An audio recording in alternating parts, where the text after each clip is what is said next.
So that's now 24 years ago. I came here as a student, must have been around 18, 19. And when I was studying in NIFT in Bangalore, somebody came up to me and said, I've been to this place called Auroville. It's not for me, but you would fit in. That's the message I got. I was like, really? And it was such an interesting invitation, this kind of unexpected way. And so I started looking, what is Auroville and what can I do as a student? And I immediately heard of an internship. So I applied for it, got it in Oromod.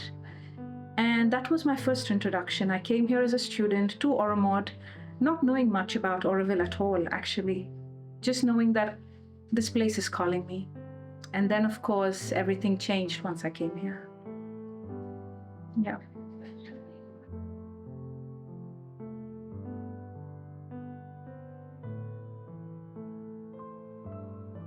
For me, from the day I discovered Auroville and until today, there are 4 pillars that has never shooken. Like that's the foundation, no?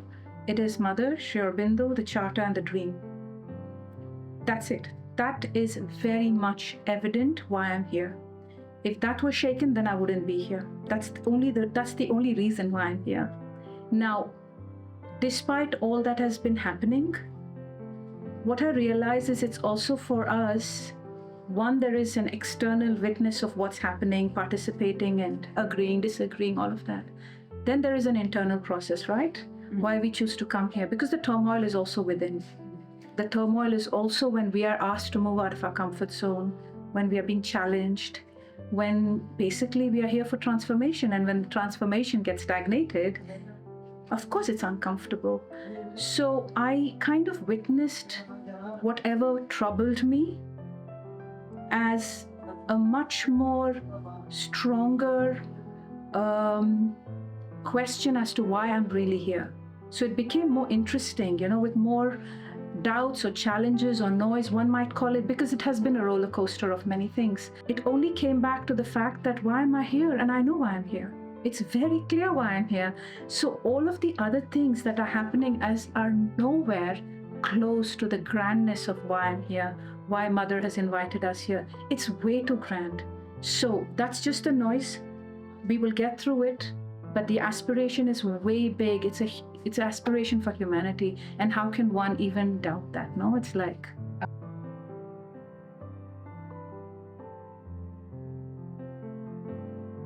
a sense of wanting to be in this life and participate in it, a sense of meaning, no? This is one of the biggest things that Auroville has given to me, because I have lived in different parts of the world, I have done different things, beautiful experiences, but never with a sense of purpose, a deep purpose, a spiritual purpose. And I realized very early on in my life that if I don't have a spiritual purpose, I don't find it interesting to participate in the world. I find it rather boring, actually, or rather incomplete. And that, for me, is what Auroville has given, a great sense of inner purpose.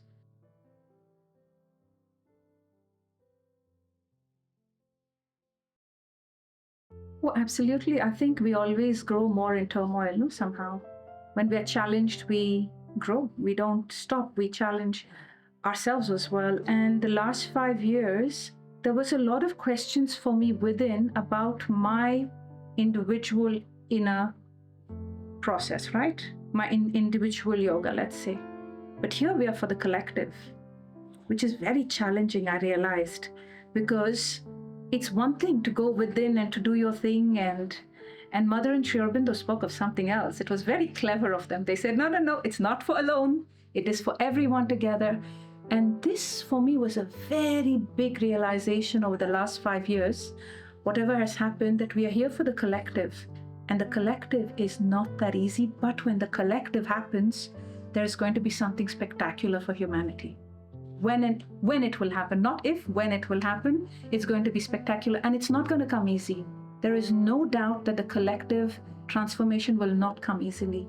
It will have its challenges, and I even think whatever we might say is our challenge right now is not even, we should be ready for more. You know what I mean? It's like for the world to transform or the collective to transform, it needs something else. Huh? So that was always what I was coming back to. Look, I've had moments, right? Moments, we are all human beings. We are trying to figure out how to process all this. So there have been moments of weakness, sadness, victimhood, all of that we've all had. But if you step back and then realize the grand purpose of why we are here, then you realize all these things are quite, if you cannot even overcome this, how can you aspire for something as what we are meant to aspire for?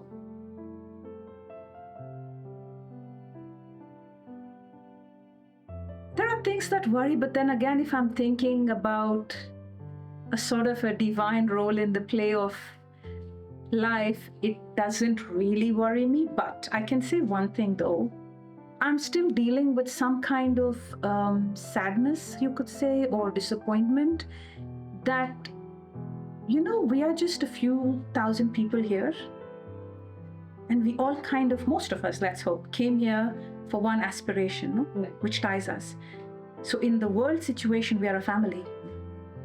When we're here for Mother Aurobindo, the Charter, Auroville, very few.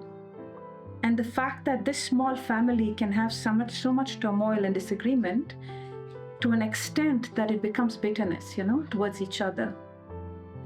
This is worrisome for me. Somewhere it does worry me, We can disagree. We can speak about it in a very dignified, respectful way. But if we disagree and we disrespect each other and somehow also lead to a level of some inhumane way of being, this for me is kind of worrisome, because I'm thinking, how is it possible? It's such a small population who have come for the same thing. One might say not everybody came for the same thing, but nevertheless, this place attracted you, right? There is some red thread we share. There is that, because you see that in the collective life. You see that when you drive, people don't want to smile at each other. When you're in the supermarket or when you're in...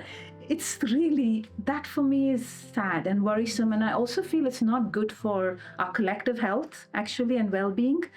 Just be happy, smile at each other and figure out the more you are bitter, what are you carrying around? We have to overcome this smallness, this smallness has to overcome. And then, of course, there are bigger things that we have to address. I'm a big believer in this Hawaiian Ponopono. I often say we should first do it to ourselves and then to everybody in the community, because I think if there is no sense of introspection and apology and forgiveness and wanting to say thank you from what I have learned, there is no way we can harmonize something for the future. And I'm nobody in any position to say who's right, who's wrong. I'm far beyond that dialogue anymore. That is not even, I think, at this moment, what personally I arrive at or drive towards. All that I'm saying is we all are in it together. There is something we all have to learn from. We all have to be sorry to each other. We all have to be grateful for each other. We all have to be having gratitude. This is an inner thing, and no one is above the other to do that, So somewhere, if that can happen, either individually or collectively or very quietly, maybe it will heal something. And that's a hope.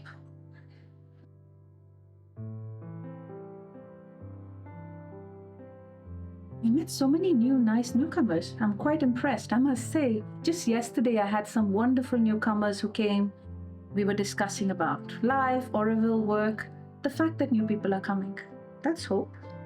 They want to come, and especially in the times that we are here now, because there is so much polarized information about Auroville.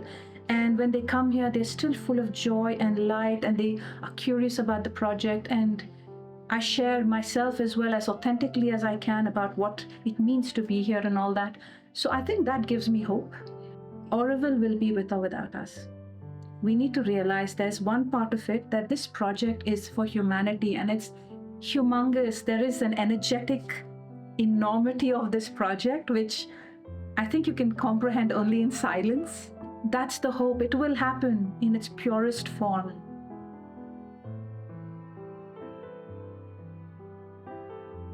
Smile. Smile at each other, people. Really, the world's not going to end. If you frown all the time, nothing's going to change. Smile. I honestly think it's a real psychological thing as well. You see so many people so angry at each other. Please let that go. Acknowledge that whatever is triggering in you is also triggering in the other. Maybe there is something, no? Whatever you see that you get offended by or triggered by is something you need to work on. And you can also realize the other is also going through something. So to have empathy, I think we should have some sense of empathy towards each other. We have to kind of speak up now. There is a reason why Auroville is what this project is about, why we all are here. There is some very non-negotiable foundations of this project. We don't question that anymore. It's enough. We have to continue. This we have to agree on, whether we like it or not, because it's not my project. It's not your project, right? It's a divine project. It's a beautiful project for humanity. I'm not going to sit and ask nitty-gritties, be involved in my ego, designing the nitty-gritties of it. That should also kind of be done and dusted. I think we did it enough. I think 50 years of doing it was also a good exercise, sociologically and psychologically, to see what the human mind at the current situation can do on a collective project like this. Now, can we do the next 50 years differently? Just can we try, And then let's see. Anyways, after that, somebody else will take it over, right? So we don't have to pretend we're immortal. We'll just do what we're come back. That's true. That's absolutely true. Yeah.